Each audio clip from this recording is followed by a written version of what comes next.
Good morning my dear students. कैसे आप सभी लोग? आशा करते हैं कि सभी लोग मस्त होंगे, व्यस्त होंगे और जबरदस्त होंगे और आपके पेरेंट्स भी बेहतर होंगे। Thank you so much all of you once again. फिर से आपका ओके इंग्लिश क्लासेस में हार्दिक स्वागत और अभिनंदन है और सभी लोगों को बेहतर तरीके से ओके इंग्लिश क्लासेस में ध्यान देकर पढ़ना है। उद्देश्य एक है कि आपको इंग्लिश ग्रामर में बिल्कुल परफेक्ट करना मेरा उद्देश्य है, लेकिन यह उद्देश्य तभी संभव हो सकता है या तभी संभव होगा जब आप लोग पूरी निष्ठा से पढ़ाई करेंगे। I am saying right? मैं सही कह रहा हूं ना? क्यों बच्चों, सही कह रहा हूं? That is very nice. चलिए एक बार फिर से आपका ओके इंग्लिश क्लासेस में हार्दिक स्वागत और अभिनंदन है। कल पार्ट 15 में मैंने वर्ब की डिफाइन बताई थी।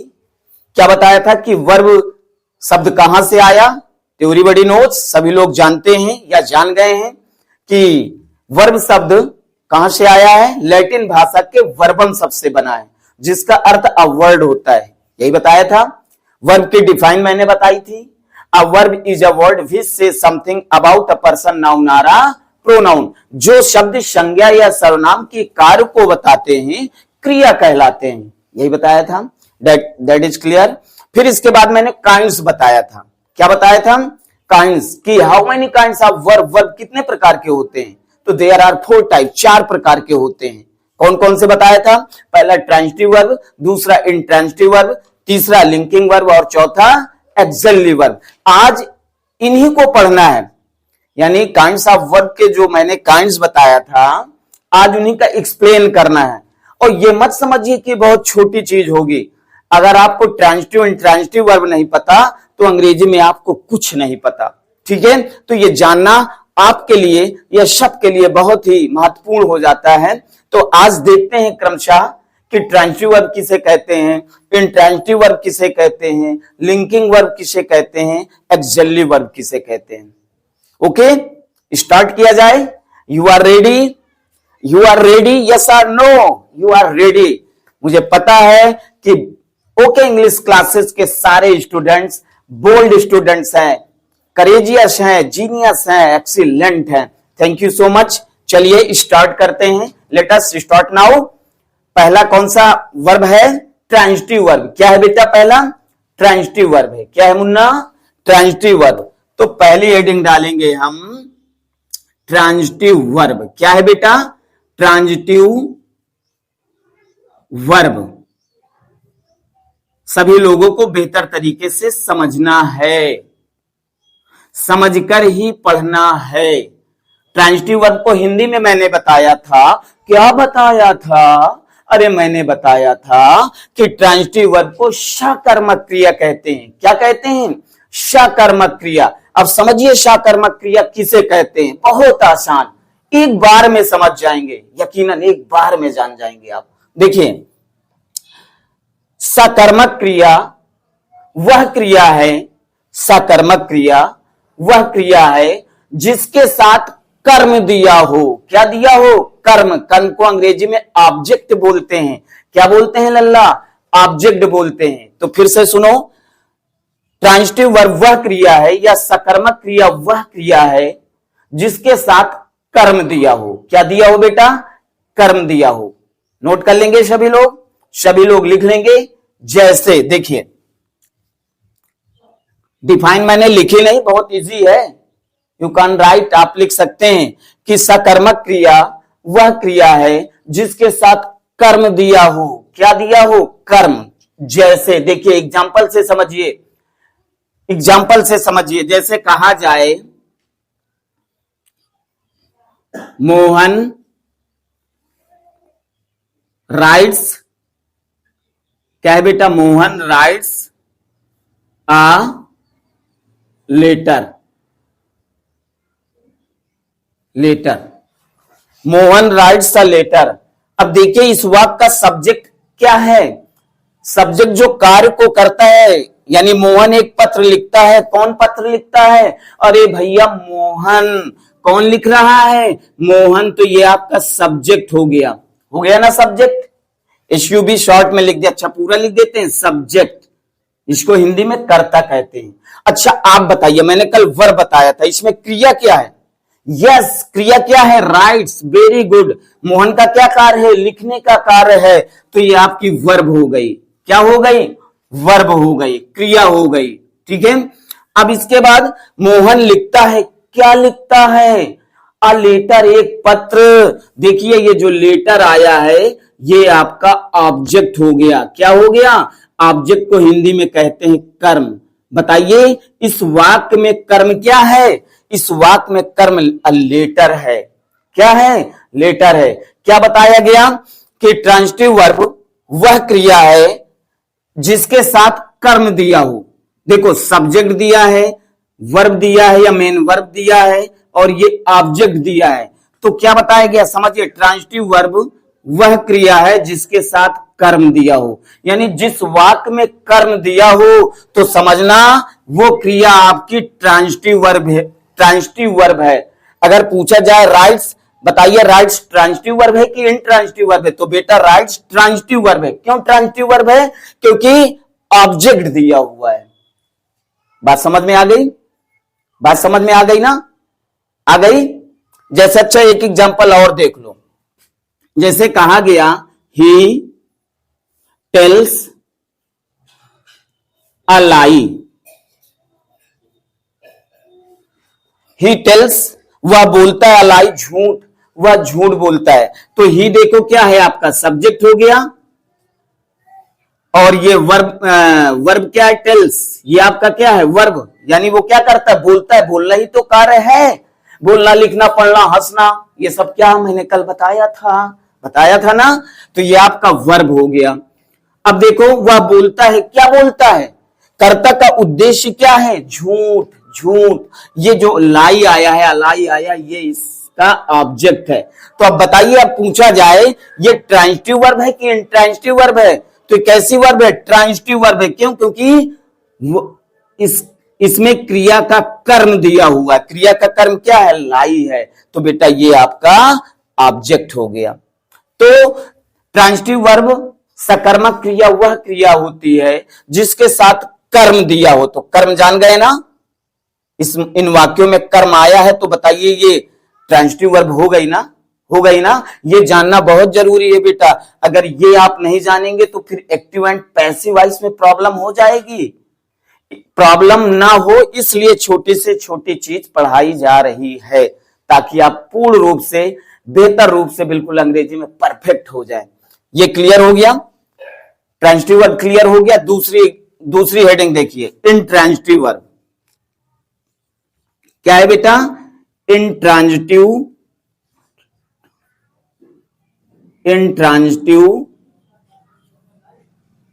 वर्ब, इसको हिंदी में क्या कहते हैं? सभी लोग जान गए ना? क्या कहते हैं हिंदी में? अकर्मक क्रिया।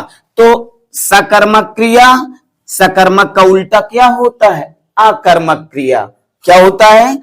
अकर्मक क्रिया। अब आपको जानना है कि अकर्मक क्रिया किसे कहते हैं। तो देखिए, अकर्मक क्रिया वह क्रिया होती है जिसके साथ कर्म ना दिया हो। क्या ना दिया हो? कर्म ना दिया हो। बात समझ में आई? एक बार फिर से रिपीट करता हूं कि ट्रांजिटिव वर्ब वह क्रिया होती है या वह क्रिया है जिसके साथ कर्म ना दिया हो। क्या ना दिया हो?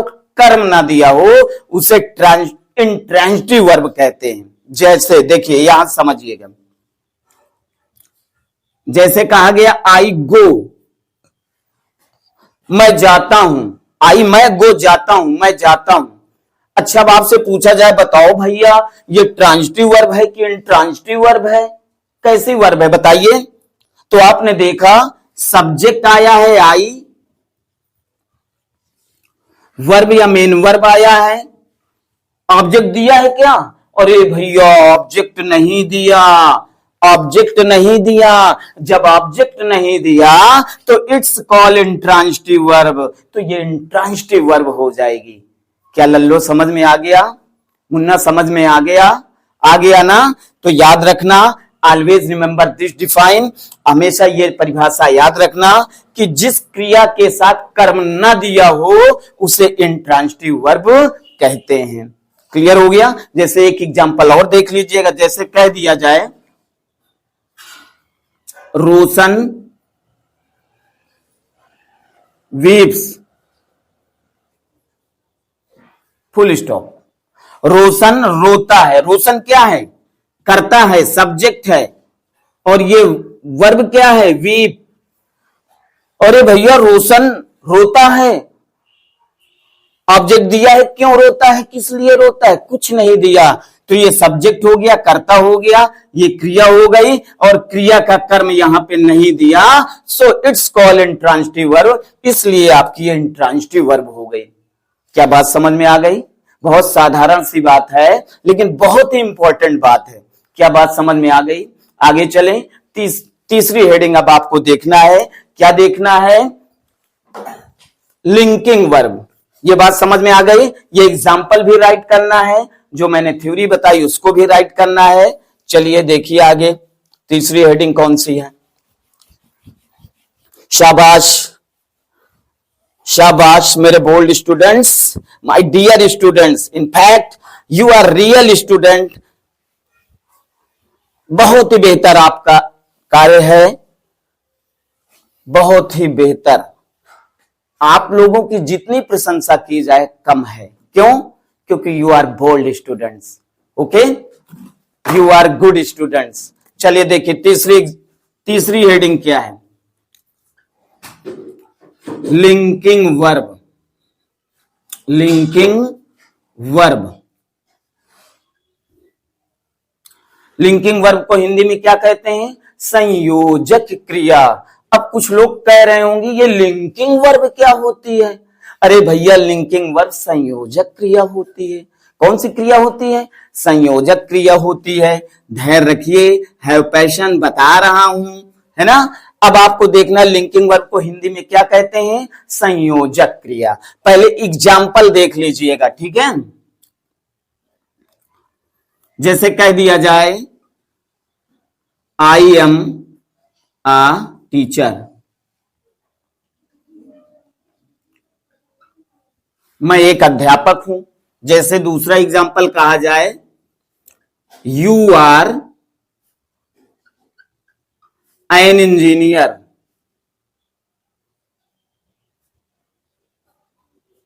N engineer. तीसरा कहा जाए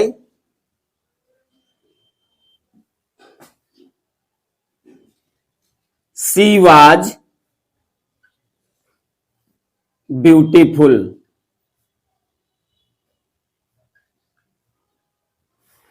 ठीक है। बात समझ में आई?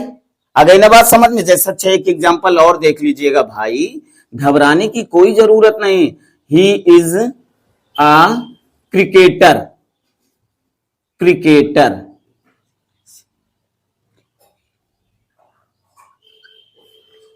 क्रिकेटर। चार एग्जाम्पल्स दिए हुए हैं। क्या दिए हुए हैं? चार एग्जाम्पल्स। पहला है आई एम आई टीचर, मैं एक अध्यापक हूं। यू आर एन इंजीनियर, आप एक अभियंता हैं। सी वाज ब्यूटीफुल, वो सुंदर थी। ही इज अ क्रिकेटर, वो एक क्रिकेटर है। अब यहां पर देखना है कहा जाए इसमें लिंकिंग वर्ब क्या है, तो देखिए जो एम आया है, आर आया है, वाज आया है, इज आया है, ये क्या है? संयोजक क्रिया है। संयोजक क्रिया का मतलब जोड़ने वाले। देखो सब्जेक्ट और इसको कौन जोड़ रहा है? ये लिंकिंग वर्ब जोड़ रहे हैं। कौन जोड़ रहे हैं? लिंकिंग वर्ब जोड़ रहे हैं, ठीक है। और वाक्य भाव को कौन पूरा कर रहा है? Teacher, engineer, beautiful, cricketer. ये वाक्य भाव को पूरा कर रहे हैं। जो वाक्य भाव को पूरा करते हैं उसे हम कंप्लीमेंट कहते हैं। ये सब क्या है आपके? कंप्लीमेंट है। क्या है ये? कंप्लीमेंट है। एम, आर, वाज, इज, ये आपके क्या है? लिंकिंग वर्ब है। ये क्या है बेटा आपके? लिंकिंग वर्ब है, लिंकिंग वर्ब्स। और ये टीचर, इंजीनियर, ब्यूटीफुल, क्रिकेटर, ये क्या है? कंप्लीमेंट, कंप्लीमेंट मतलब क्या होता है? पूरक। बात समझ में आ गई? इतनी बात समझ में आ गई? तो संयोजक क्रिया, समझिए लिंकिंग वर्ब किसे कहते हैं। संयोजक क्रिया वह क्रिया है जो वाक्य के सब्जेक्ट को कंप्लीमेंट से जोड़ती है। क्या बताया गया? संयोजक क्रिया वह क्रिया है जो वाक्य के सब्जेक्ट को कंप्लीमेंट से जोड़ती है। देखिए, जो वाक्य के सब्जेक्ट को कंप्लीमेंट से जोड़ती है। बात समझ में आई? संयोजक क्रिया वह क्रिया है जो वाक्य के सब्जेक्ट को कंप्लीमेंट से जोड़ती है। आई एम अ टीचर, मैं एक अध्यापक हूं। ये सब्जेक्ट को कौन जोड़ रहा है? ये कंप्लीमेंट किससे जोड़ रहा है? कंप्लीमेंट से। बात समझ में आई? तो बेटा बहुत साधारण सी बात है कि इज, एम, आर, वाज, वर यहां पे क्या है? आपके लिंकिंग वर्ब्स हैं, और टीचर, इंजीनियर, ब्यूटीफुल, क्रिकेटर ये आपके कंप्लीमेंट हैं। कंप्लीमेंट क्यों है? क्योंकि ये कंप्लीमेंट सब्जेक्ट से जुड़ रहा है ना। संयोजक क्रिया समझिएगा, संयोजक क्रिया वह क्रिया है जो वाक्य के सब्जेक्ट को कंप्लीमेंट से जोड़ती है। बात समझ में आई? तो ये सारे आपके क्या हो जाएंगे? लिंकिंग वर्ब्स हो जाएंगे। That is clear? You have any problem? You have no problem? Very good, शाबाश। देखिए, इसे राइट करिएगा सभी लोग बेहतर तरीके से। ये बात क्लियर हुई? आगे चलें। चौथी हेडिंग देखिए। फोर्थ हेडिंग कौन सी है? कौन सी है बेटा? कौन सी है? Axially verb. क्या है बेटा? Axially verb. मजा आ जाएगा एक्सेली वर्ब, देखिएगा क्या है बेटा? Axially verb. ठीक है, चौथी हेडिंग डालेंगे हम एक्सेली वर्ब। AUXILIARY,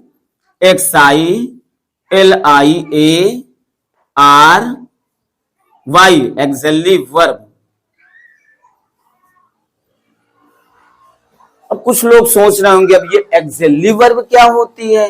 अरे भैया, एक्सेली वर्ब को हिंदी में क्या कहते हैं बताइए जरा, क्या कहते हैं? अरे सहायक क्रिया। क्या कहते हैं? सहायक क्रिया। इसको आप हेल्पिंग वर्ब भी कह सकते हैं। जो हेल्पिंग वर्ब होती है वही एक्सेली वर्ब्स होती हैं। ठीक है, अब बात आती है एक्सेली वर्ब किसे कहते हैं। देखिए तो समझिएगा, सहायक क्रिया, एक्सेली वर्ब को क्या कहते हैं? सहायक क्रिया।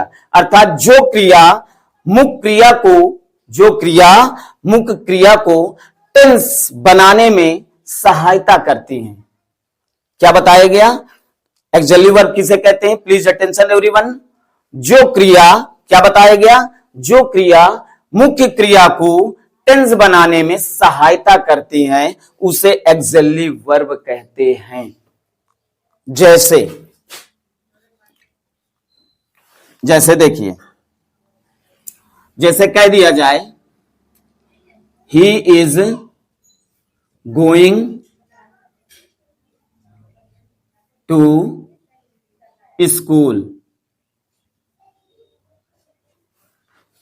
ही इज गोइंग टू स्कूल, वह स्कूल जा रहा है। ही इज गोइंग, वो जा रहा है, टू स्कूल, कहां? स्कूल जा रहा है।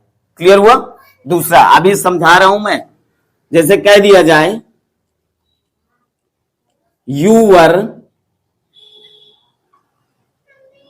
Reading a book. You were reading a book. ठीक है, एक एग्जांपल और दे दिया जाए। जैसे कहा जाए कि सी रोट अ लेटर। ठीक है, अब यहां पर देखिए, अच्छा यहां पे रोट ना रख के एक चीज और लिख सकते हो, थोड़ा हेल्पिंग वर्ब आए। जैसे कह दिया जाए सी डिड नॉट, क्या कहा जाए बेटा? She did not tell a lie. Tell a lie. ठीक है, तीन एग्जांपल है। देखिए she did not tell a lie हो गया बेटा, ये तीन एग्जांपल हो गए।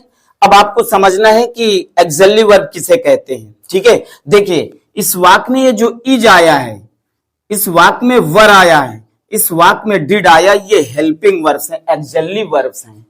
क्यों एक्सल्ली वर्ब्स है? अकॉर्डिंग टू टेंस, टेंस के अनुसार ये सहायक क्रियाएं हैं, एक्सल्ली वर्ब है। और ये क्या है? गोइंग, रीडिंग और टेल, ये मेन वर्ब हैं, मुख्य क्रियाएं हैं। क्या है? मुख्य क्रियाएं हैं। तो अब समझिए एक्सल्ली वर्ब किसे कहते हैं। एक्सल्ली वर्ब किसे कहते हैं? जो क्रिया मुख्य क्रिया को, जो क्रिया मुख्य क्रिया को टेंस बनाने में सहायता प्रदान करती हैं, टेंस बनाने में सहायता प्रदान करते हैं, उसे हम क्या कहते हैं? एक्सल्ली वर्ब कहते हैं, है ना। तो ये आप इस वाक्य में इज, वर और डिड, ये सब क्या है? हेल्पिंग वर्ब्स हैं, अर्थात एक्सल्ली वर्ब्स हैं। और गोइंग, रीडिंग, टिल, ये आपकी क्या है? मुख्य क्रियाएं हैं। क्या है? मुख्य क्रियाएं। एक बार फिर से रिवाइज कर रहा हूं, जो क्रिया मुख्य क्रिया को टेंस बनाने में सहायता प्रदान करती हैं, उसे क्या कहते हैं? एक्सल्ली वर्ब कहते हैं। क्या बात समझ में आ गई? इसे राइट कर लीजिएगा, बेहतर तरीके से लिख लीजिएगा, बेहतर तरीके से समझ लीजिएगा। ठीक है, और इसके बाद इसका रिवाइज भी करिए बेहतर तरीके से, ये बहुत इंपॉर्टेंट है आपके लिए। ठीक है, और इसके बाद फिर से मैं एक बार कहना चाहता हूं कि जो भी bold student okay English classes में शामिल हो तो चैनल को सब्सक्राइब करें और इसके बाद पार्ट 1 से ही पढ़ें, क्योंकि पार्ट 1 से पढ़ना इसलिए जरूरी है क्योंकि यही बेस है। जब बेस मजबूत होगा तो आगे जो पिलर, जो बेस मजबूत होगा तो आगे सब कुछ बेहतर होगा। अगर बेस कमजोर है तो इमारत ढह जाती है, और अगर बेस मजबूत हो गया आपका तो इंग्लिश ग्रामर में कभी आप असफल नहीं हो सकते, इस बात की मैं गारंटी देता हूं। Thank you so much all of you. Be bold, be honest and become good citizen of India. Thank you so much.